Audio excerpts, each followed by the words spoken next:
The following video contains spoilers for the first arc of the Stormlight Archive. Soldier, Sergeant, Bridgemen, and Windrunner. The story of Teft is one of growth and forgiveness. While all of Kaladin's companions helped form him into the hero that we know and love, none had quite as meaningful an impact as Teft. From his tragic youth to his traumatic death, Teft found the drive to continue to take the next step and become one of the most heroic Windrunners of this age. This video will follow the life and travels of Teft, taking a measure of the impact he had on the world of Roshar. We will follow Teft's journey throughout the first era of the Stormlight Archive, visiting only the plotlines where he had a significant role.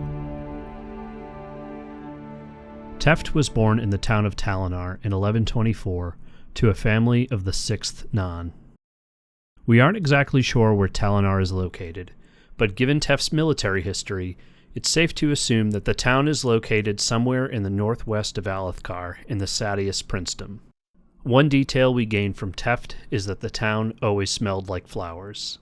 Given that the climate becomes generally more vibrant in the lands of Yakaved and Herdaz, my guess is that Talinar is located somewhere in Alethkar's western border. When Teft was just a child, his parents joined an organization called the Invisitors, a cult dedicated to the return of the Knights Radiant. Members of the cult would visit Talinar on their travels through Alethkar and recruited residents of the town to their organization, including both of Teft's parents. While Teft was likely too young to be a member of the Invisitors himself, his parents would teach them what they knew of the Knights Radiant, the power of Stormlight, and of oaths.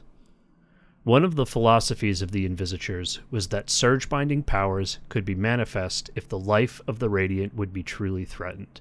This would cause members to take extreme risks, putting their lives in danger in the hopes that it would bring about the lost arts of the Knights Radiant. One such experiment would claim the life of Teft's mother sometime around 1130. In 1132, Teft would report the cult to their local city lord. The heinous natures of the cult's crimes, along with their association with the taboo Knights Radiant, resulted in a steep punishment. The city lord had all the remaining members of the cult executed, including Teft's father, who should have been spared execution because of his social standing. Teft was left alone, with no family, isolated and feeling responsible for the deaths of his father and the other members of the Invisitors. Most of what we know about the cult comes from Teft himself, but during a YouTube livestream, Sanderson suggested that the Invisitors were a splinter group of the Sons of Honor. So, the next one from Nara says, were the Sons of Honor a splinter group of the Invisitors? Raffo,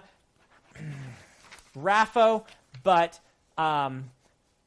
let's just say you have the relationship backward.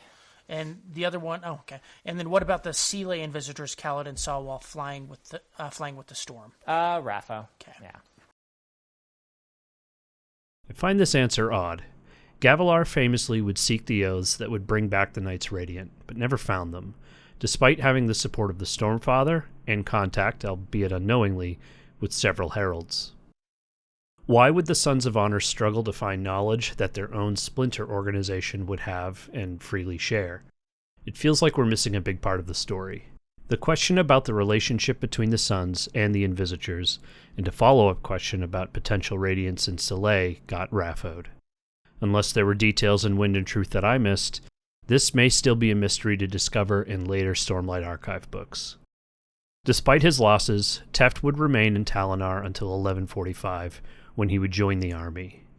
Again, we don't explicitly know that it was Sadeas' army that Teft joined, but given where he ended up once he arrived to the Shattered Plains, it's safe to assume that he joined with Sadeas. This was in the same year that Sadeas, Gavilar, and Dalinar would officially unify Alethkar into a single kingdom under Gavilar's rule. It would be a full 22 years between Teft joining the army and Gavilar's assassination, and the beginning of the War of Vengeance. During this time, Teft would have likely fought in border skirmishes, and dealt with some of the smaller rebellion revolts happening around Alethkar. While not strictly confirmed, Teft would see quite a bit of action, gaining meaningful battle instincts, training, and perhaps even reaching the rank of sergeant. Teft would become married at some point during his youth, but little is known about his wife, other than she had passed away sometime before Teft would arrive to the Shattered Plains. In 1167, Teft would travel to the Shattered Plains to fight in the War of Vengeance to avenge the assassination of King Gavilar. 6 years later, he would become a Bridgeman and eventually be assigned to Bridge 4. During his time in Sadeas's army, Teft would pick up a crippling addiction to fire moss, a drug commonly used by soldiers to dull pain and forget the stresses of war. Teft's addiction to fire moss would eventually lead him to be sent to the bridge crews. This addiction was a particular source of shame for Teft, and while we don't know exactly what the cause of his demotion and punishment were, he explains that he felt as though he couldn't be trusted anymore.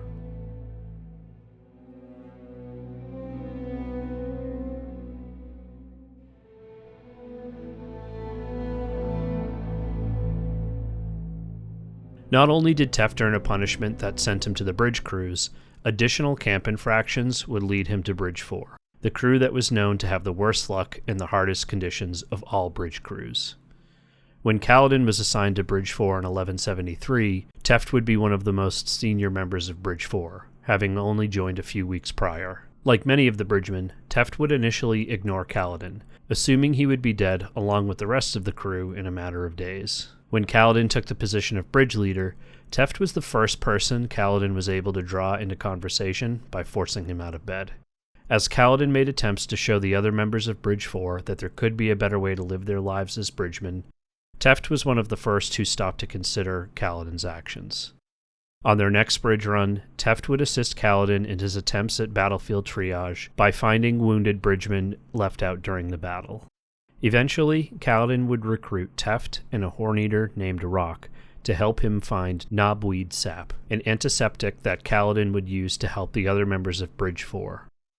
Teft and Rock would become some of Paladin's closest friends and most loyal supporters. Teft's support for Paladin would take a massive leap forward when Paladin would start having the men of Bridge 4 trained in the spear. Paladin had been suspicious that Teft had an extensive military background, and put him to the task of leading the training exercises for the Bridgemen. While initially reluctant, Teft would quickly fall into the role. Eventually, Paladin's meddling during bridge runs would earn him a stiff punishment. He was strung up during a high storm, left for the Stormfather's judgment. Before retreating back to the barracks, Teft would give Paladin a dun sphere, as they are said to bring luck in a storm. The next morning, Teft and Rock would return to retrieve Paladin's corpse to find him alive, but badly injured. Teft would notice that the spear he gave Paladin before the storm was still done.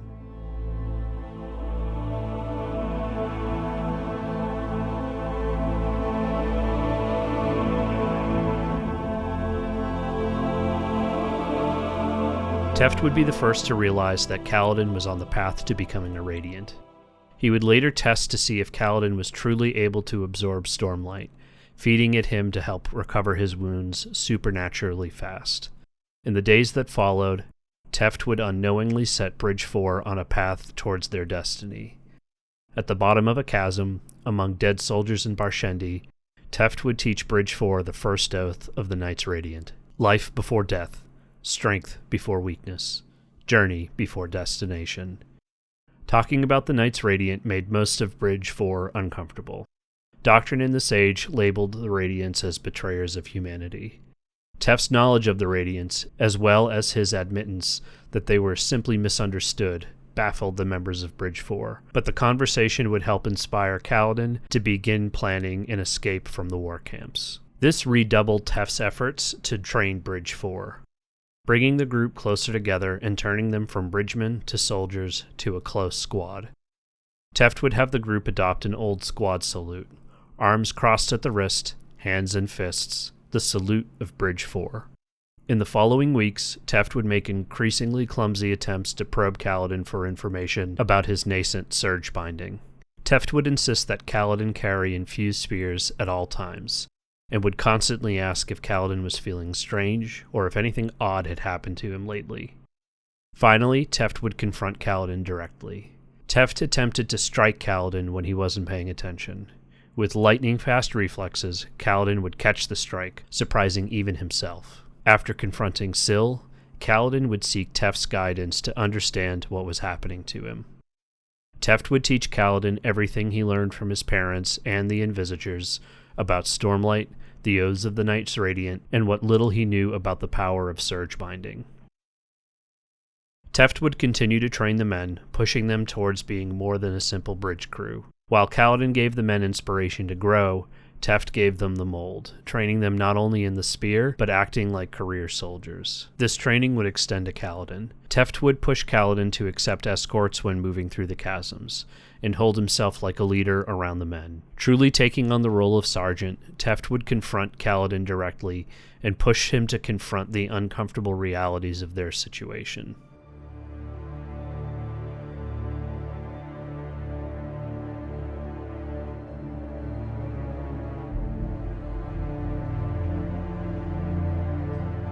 Towards the end of 1173, Sadeas and Dalinar would launch a joint offensive against the Tower, a massive plateau that would allow both the Parshendi and the allied human forces to field a massive amount of troops.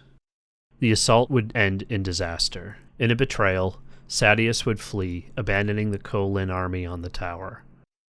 When Sadeas called the order to retreat, one bridge would remain. Led by Kaladin, Bridge 4 would return and rescue the remaining Kholin forces. During the course of the battle, Teft took a wound to the arm, keeping him from following Kaladin and Moash into the heat of battle. Instead, he would command the retreat of the Kholin forces, while Kaladin cleared a path for Adolin and Dalinar to pull back. Seeing Kaladin clearly use Stormlight, Teft would explain to the rest of Bridge 4 what he knew of Kaladin and his path towards becoming a Radiant. Later, they would recruit Sigzil to help study Kaladin's ability and inspire the rest of the Bridge 4 to hope that they could learn how to become Radiants. Upon returning from the Battle of the Tower, Dalinar, grateful for his rescue by Bridge 4, would trade his own shard blade to High Prince Sadeas for all of the bridge crews. He would send them to his own camp and formally offer an opportunity to be set free or to join the Kholin army. Many would accept the offer, including Teft and all of Bridge 4. Kaladin, now commanding the Bridgemen, would grant Teft the rank of lieutenant, one of the highest ranks a Dark Eyes has ever received in the modern Alethkar military structure. He would be assigned the task of seeking sergeants and others fit for command from the remaining bridge crews. This would be a difficult task. Despite being freed, most of the Bridgemen remained emotionally exhausted and unmotivated to seek the most from their new lives. At Kaladin's direction, Teft would bring the best from each bridge crew into the chasms to train, as Bridge 4 once had.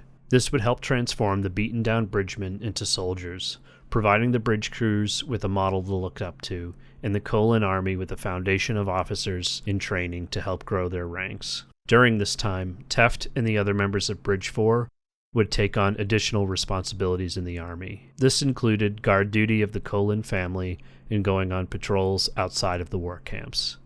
Despite their new ranks and responsibilities, Bridge 4 would still keep their name.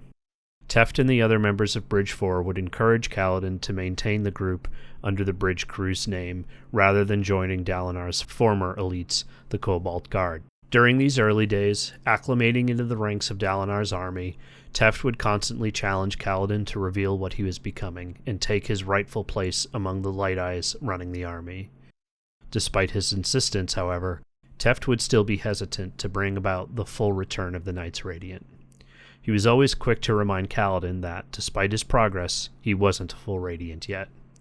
Teft understood that the prejudice against the Radiants, while unfair, was still strong in the hearts of the people of Alethkar and beyond. It's important to understand the role that Teft played in the Kholin army in these critical months after Sadeas' betrayal. Most of the command structure of the Kholin army had died during the Battle of the Tower, and those that remained were spread thin. The bridge crews increased Dalinar's numbers, but they weren't the disciplined careered soldiers that he had lost. Teft's role as lieutenant was critical to the success of transforming the Bridgemen into soldiers. Kaladin would constantly give reports on Teft's observations about troop readiness and training needs. Kaladin was a figurehead and an inspiration to the army, but it was Teft's hard work and drilling that created soldiers. Unfortunately for Teft, not all was well. Despite the increased duties, Bridge 4 would actually have downtime that involved more than just disassociating in a corner while waiting for the next bridge run. They were well paid and well cared for. With free time and money in his pocket, and likely due to the increased pressure of his new responsibilities, Teft would continue to abuse Fire Moss. This would result in Teft occasionally disappearing during his off-duty hours. At this stage, the members of Bridge 4 did not quite know the exact extent of Teft's addiction. Paladin himself would even remark that the Bridgemen having lives outside of their work and responsibilities was a good thing, not knowing the destructive toll it would take on Teft.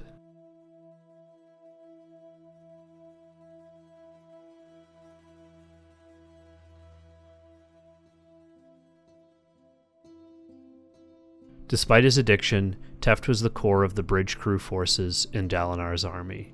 Training would continue in the war camps, evolving from small groups of future sergeants to entire bridge crews. In addition to these responsibilities, Teft and the other elite of Bridge 4 would train with Zael in the use of shard blades. Some weeks later, Paladin would be arrested by Elhokar for publicly accusing Amaram of murder. While Paladin was in prison, Teft would prevent the bridge crews from attempting to break him out, once again providing stability to the group at a crucial time. When Paladin and Shallan would go missing in the chasms, Teft would step up and take over Paladin's responsibilities, and even organize a watch to await Paladin's return.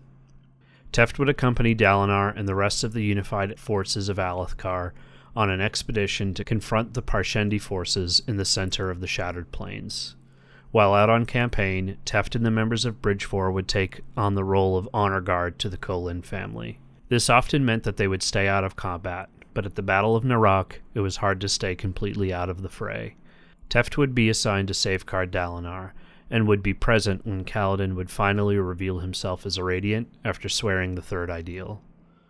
Ever the dutiful sergeant, Teft would provide Paladin with a boon of Stormlight, allowing him to finally confront Szeth as a Surgebinder on equal footing. At the apex of the battle, Teft would lead the remaining Alethi forces to the Oath Gate at Urithiru. He would later lead an expedition back to the Shattered Plains to retrieve Paladin and bring him to the lost city of the Radiants. Upon being reunited, Teft and Paladin would discuss taking the next steps towards becoming a Knight Radiant. Teft would report that some of the members of Bridge 4 seemed to be glowing with stormlight during the battle. Studying the accounts of Dalinar's visions, Teft would conclude that it must be possible for Paladin to recruit and grow others to become Radiants as well. It is prophetic that Teft would give Paladin this advice upon him learning about the loss of additional members of Bridge 4.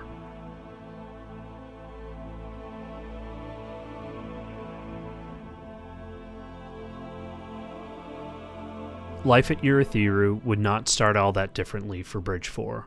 Teft would continue his duties, training the men, guarding the Kholins, and going on patrol. Teft would be among the Kholin forces who would discover Sadeas's body after his murder. He would accompany Adolin and Shallan on their initial attempt to uncover the Spren Shallan suspected was responsible for the strange murders occurring at Urithiru at the time. During the confrontation, Teft would show not only his own skill in command, but the development that the Bridgemen had undergone towards becoming professional soldiers. The aware of the recent events and the confinement of Urithiru pushed Teft even further into his addiction of Fire Moss. He would begin to miss active duty somewhat frequently, eventually commanding the attention of Paladin. This would come to a peak on a multi-day bender that Teft would spend in a daze in a Fire Moss den. Despite being well paid, Teft would sell his own officer's jacket to pay for Fire Moss. It's at this time that we get our first acknowledgement that Teft had bonded with a Spren named Fenderana. We first meet Fenderana as she and the other Honor Spren observe members of Bridge 4 training with their nascent surge binding abilities. While the Honor Spren were hidden from the training Bridgemen, Rock's ability to see all Spren would allow him to observe the watching Spren. He would make an offering of Stormlight to them. We don't know that much about her history, but it's implied that she was a high-ranking member of the Honor Spren.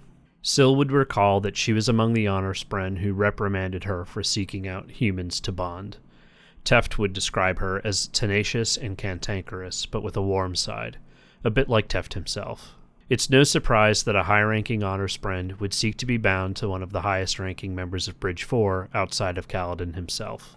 As Teft was attempting to recover from another evening on Firemoss, Fenderana would implore him to remember the oaths that he had spoke, and urge him to progress towards the next ideal. This may be confirmation that Teft had either spoken their second ideal already, or would soon do so. Later that evening, Rock and Paladin would pull Teft out of the Firemoss den and confront him on his addiction.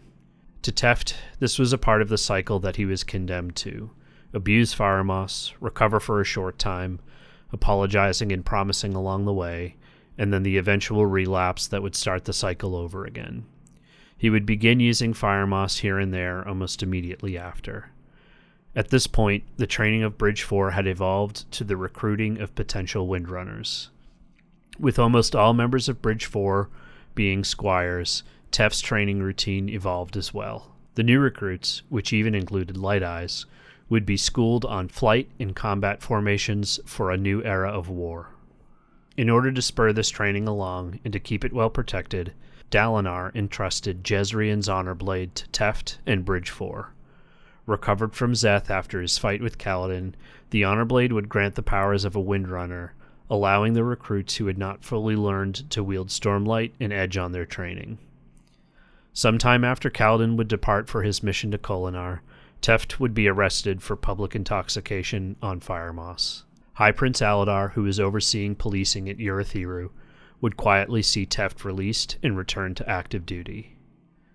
Later, Teft and the other members of Bridge 4 would serve as guards and representatives of the Windrunners, traveling to Thaylen City with the Council of Monarchs to plan for the assault on the city. During one of their council meetings, Spanreeds would carry damning messages from around Roshar, aimed to diminish the legitimacy of Alethkar and the intentions of Dalinar Kholin's monarchy. Among the messages was a translation of the Ila Stili, one of the oldest documents believed to be on Roshar. This document, written in the Dawn Chant and translated by scholars, told the story of how humans had arrived on Roshar from Ashen, naming them the Voidbringers of legend, not the Parshendi the Coalition had been fighting against. This went against the teachings of the Vorin Church, which held that humanity was fighting against the Voidbringers to reclaim their home. Learning that Surgebinding had a role to play, and now doubting the validity of their war against the Singers, Teft and the other Windrunners would leave Thaylen City and return to Urithiru.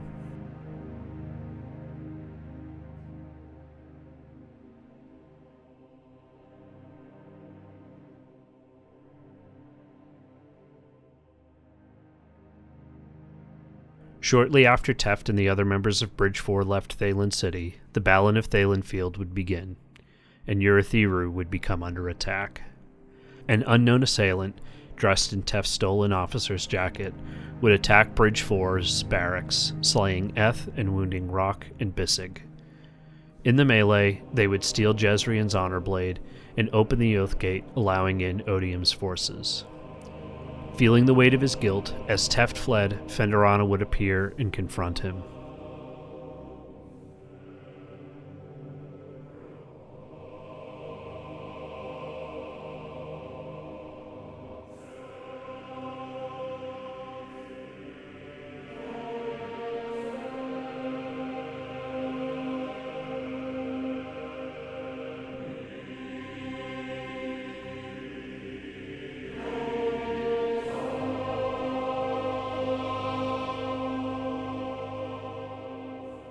Back at the Battle of Thaylen Field, Renarin would push towards the Oath Gate. Despite the defeat of the Thrill, the arrival of Adolin, Kaladin, and Shallan, and the retreat of Odium, the human forces were still at risk of defeat as fresh Singer troops arrived via ship.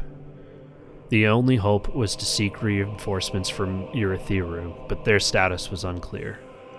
Renarin would arrive at the Oath Gate to find it surrounded by Fused, but at that moment, an entire division of Alethi troop would transfer to the city via the Oath Gate. At their head, Teft.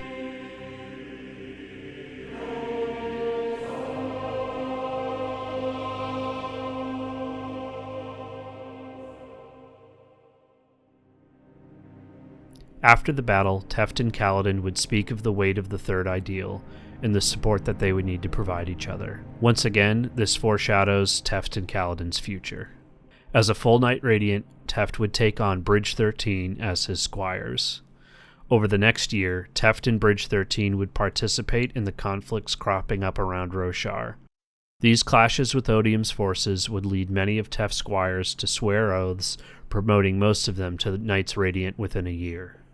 During this time, Teft would begin to notice that Kaladin was struggling to cope with the events that had occurred during the mission to Kholinar, where Elhokar was slain. During a mission to Hearthstone to rescue villagers from Singer occupation, Teft would confront Kaladin about his worsening condition.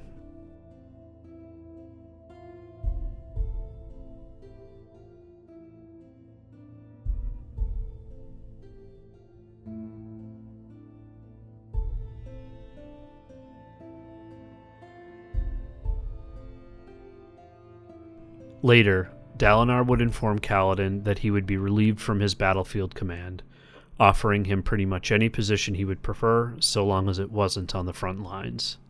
Kaladin would resolve to work for his father, now fully settled into Urithiru, and take up the role of surgeon once more. Teft would be offered, and refused, the role of company lord for the Windrunners. When the Alethi forces stationed at Urithiru would strike out to liberate Emul, Teft would choose to step down from his post and stay with Kaladin. They would learn of a refugee searching for her lost uncle. Teft and Kaladin would find this man, Norrell, in the Devotion of Mercy, where those with illnesses of the mind were sent. The conditions they found Norrell in reflected the true lack of medical research on Roshar at this period of time. Norrell was kept in isolation and in the dark, conditions that both Teft and Kaladin had experienced and knew firsthand wouldn't help the battle shock Norrell likely faced.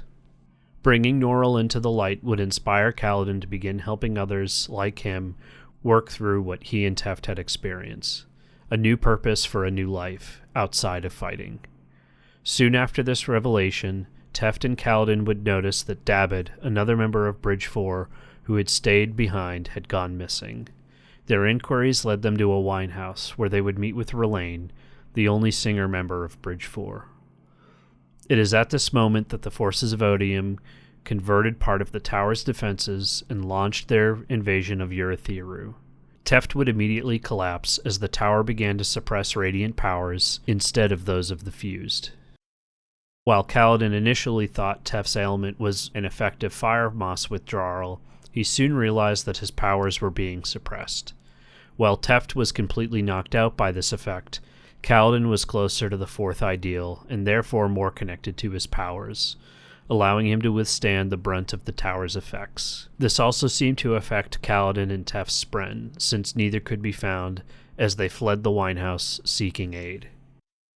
Kaladin's journey during the invasion of Urithiru is a video unto itself, but for Teft's part, he spent most of it unconscious, carried by Kaladin while he dodged patrols and sought aid from anyone able to still resist. Though he wasn't able to provide much in the way of direct support, Teft gave Kaladin something to defend, pushing Kaladin not to back down or surrender to Odium's forces. Eventually, Lift would be found and brought to heal Teft and a wounded Kaladin. Upon coming to, Teft would reflect on the growth he had seen in himself since swearing the third ideal. Waking like he did, Teft had initially assumed that he had relapsed on fire moss.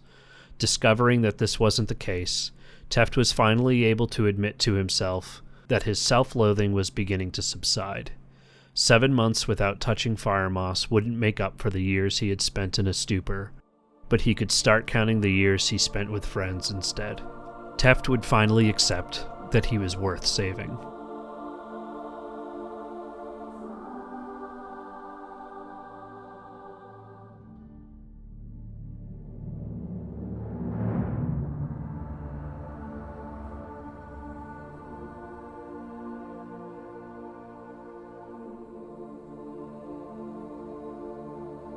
Teft would again inspire Kaladin to action. Together, Teft, Kaladin, Dabbid, Rlain, and Lift would resolve to aid the remaining Knights Radiant captured by Odium's forces. When the moment came, Teft would attempt to sneak into a room where the captive Radiants were being held, while Kaladin distracted the pursuer. After a brief struggle with a Regal, Lift began to heal the unconscious Radiants, but was almost immediately wounded by a shard blade. Among the unconscious, Moash hid, awaiting the rescue attempt he assumed would accompany Kaladin's return. After disabling Lift, Moash turned his attention on Teft. During their clash, Teft began to feel his bond with Fenderana grow. Teft was forgiven for his past, and he had grown to forgive himself. He felt himself getting closer to the fourth ideal. As Moash swung his shard blade in a lethal strike against Teft, it was met with a phantom shaft. Teft was able to push past the tower's defenses and summon enough of his shard spear to block the blow. This was too much for Fenderana, who needed to recover from the exertions of being summoned. In a last-ditch effort, Teft would attempt to grapple Moash, but he could have never predicted Moash's counterattack. Using a dagger of anti-stormlight, Moash stabbed Fenderana, killing her instantly. The shock of having his bond broken nearly disabled Teft. Teft's last words were for Moash, but they represented his journey from a boy who betrayed his family out of fear, to the soldier plagued by addiction, to the damned man awaiting his fate, to a return to purpose, acceptance, and finally, to a man forgiven, radiant.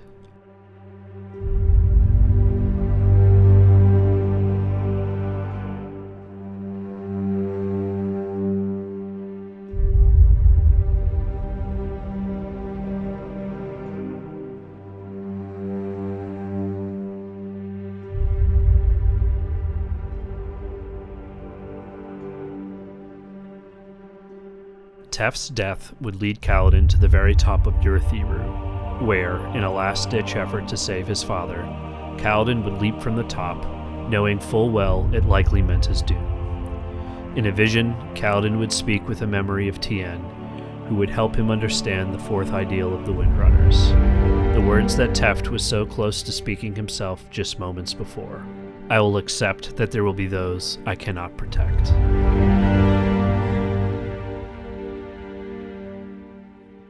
Teft was given a king's funeral. He was laid to rest in Urithiru, alongside a sculpture of Fenderana, in a room dedicated to the other fallen Radiants. After the funeral, Kaladin would depart for Shinovar with Szeth, in part to keep the promise he made to help those struggling as he and Teft did. While Kaladin would think of Teft often during his travels to Shinovar, the last we truly hear of Teft comes from his killer, Moash. In the moment when Navani had sworn her ideal to become a bondsmith, the light that blinded Moash formed a halo around her. The last thing Moash saw before being blinded was a halo of light around Navani, in which he swore he saw Teft's spirit.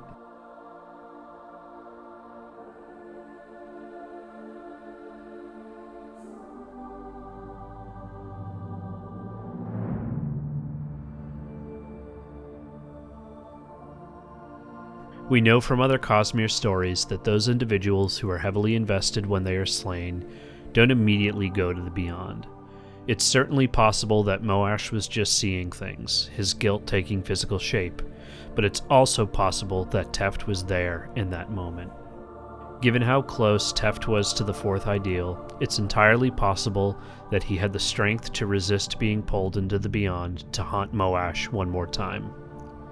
While this is possible, it means that Teft could still be out there somewhere, either as a cognitive shadow or having his cognitive aspect being returned to a physical body. I think this is highly unlikely. It would have taken the intervention of a shard or someone with access to enough investiture and skill to bring him back, neither of which is likely at this stage of the story.